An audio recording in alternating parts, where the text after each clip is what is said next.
Good morning. This is Father Stephen Kelly from St. John's Church in Detroit.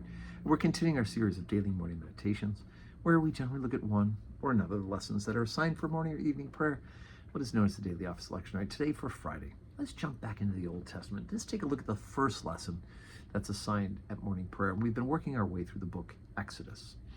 So we're in chapter 20, beginning at verse number 1, and this better sound familiar to you. And God spake all these words, saying, I am the Lord thy God, which have brought thee out of the land of Egypt, out of the house of bondage. Thou shalt have none other gods but before me. Thou shalt not make to thee any graven image, nor any likeness of anything that is in heaven above, or in the earth beneath, or in the water under the earth. Thou shalt not bow down to them, thyself to them, nor serve them. For I, the Lord thy God, am a jealous God, visiting the iniquity of the fathers upon the children unto the third and fourth generation of them that hate me, and showing mercy unto thousands of them that love me and keep my commandments. Thou shalt not take the name of the Lord thy God in vain, for the Lord will not hold him guiltless that taketh his name in vain. Remember the Sabbath day, to keep it holy. 6 days shalt thou labor and do all thy work, but the seventh day is the Sabbath of the Lord thy God. In it thou shalt not do any work, thou, nor thy son, nor thy daughter, nor thy manservant, nor thy maidservant, nor thy cattle, nor any stranger that is within thy gates. For in 6 days the Lord made heaven and earth, the sea, and all that in them is, and rested the seventh day. Wherefore the Lord blessed the Sabbath day and hallowed it.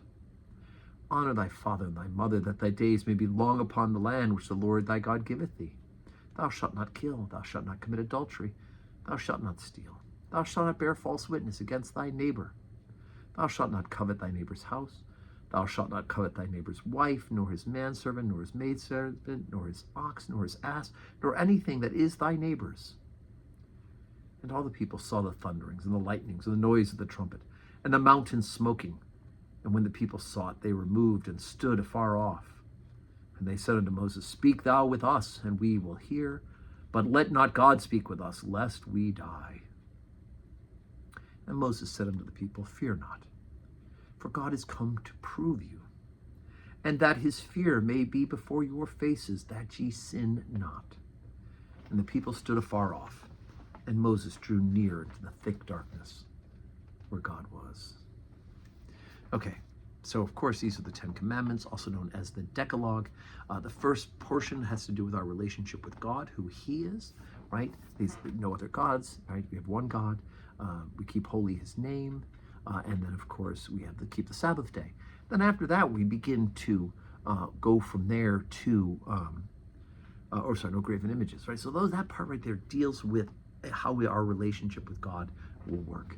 And then we get into all those things about how our relationship with neighbor is, right? Thou shalt not commit adultery, thou shalt not steal, false witness, etc., etc. Thou shalt not covet.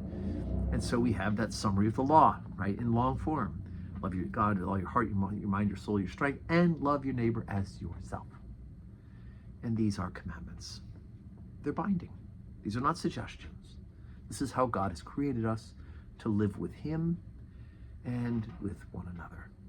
And they're not optional. Things about the Old Testament have passed away because the worship has changed, because Jesus Christ has done away with the sacrifices in the temple by being the one sufficient sacrifice once offered for the sins of the world. But the moral law of those 10 Commandments remain true.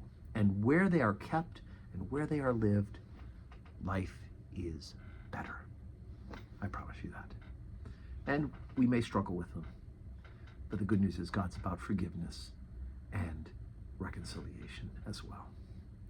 So, as we said, today is Friday, no public worship today at St. John's Church, but we are here and we are praying, and I hope that you will pray for us. We will pray for you, and may God give us a Friday that is full of blessings.